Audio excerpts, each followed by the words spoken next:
Chapter 37 verse 24. Psalms chapter 37 verse 24.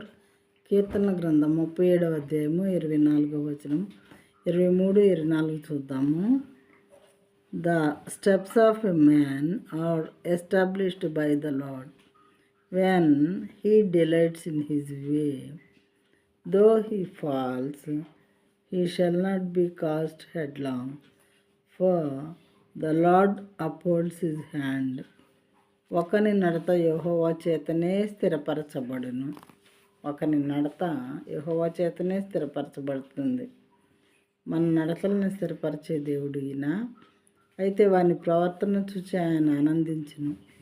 ఎప్పుడైతే మన నడతలు స్థిరపరచబడతాయో మన ప్రవర్తన చూసి దేవుడు సంతోషించేవారుగా ఉంటారంట ప్రేమిని వాళ్ళారా. అయితే యెహోవా అతని చెయ్యి పట్టుకొని ఉన్నాడు. అంటే ఎలా స్థిరపరచబడినటువంటి మరి దేవునికి సంతోషాన్ని ఆనందాన్ని కలిగించేటటువంటి ప్రవర్తన కలిగి ఉన్నటువంటి వాని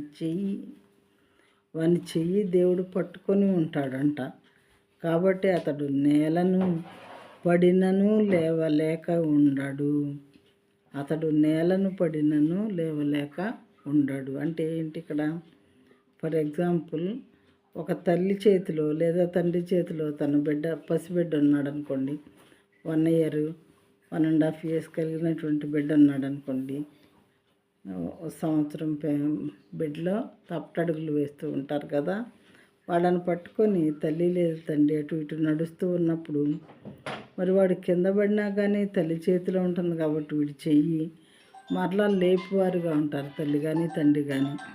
ఇన్ ద సేమ్ వే దేవుడు కూడా పరిశుద్ధమైనటువంటి పరిశుద్ధులైనటువంటి బిడ్డల యొక్క చేతులు పట్టుకొని ఉంటారు. కాబట్టి మరి వారి ప్రవర్తన సరిగా ఉన్న వాళ్ళ చెయ్యి ఆయన పట్టుకొని ఉన్నప్పుడు వాళ్ళు కింద పడ్డా కానీ దేవుడు లేపువారుగా ఉంటారంట ప్రియమైన వాళ్ళారా. మరి తండ్రి బిడ్డల బంధమే దేవునిది మానవులది. దాన్ని సరిగ్గా అర్థం చేసుకునే వాళ్ళు ఉంటే కేవలం తండ్రి బిడ్డల బంధంగానే ఇది మనకి అర్థమవుతుంది. కాబట్టి దేవుడు మనల్ని ఎంతగానో ప్రేమించేవారుగా ఉన్నారు కనుక ఆయన మార్గాలు ఏంటి తెలుసుకొని సత్యం అనే దాన్ని అన్వేషించి సర్వసత్యంలోనికి మీరు నడిపించబడాలని వాక్యం వినేటటువంటి సహోదరులందరినీ నేను కోరుకుంటున్నాను.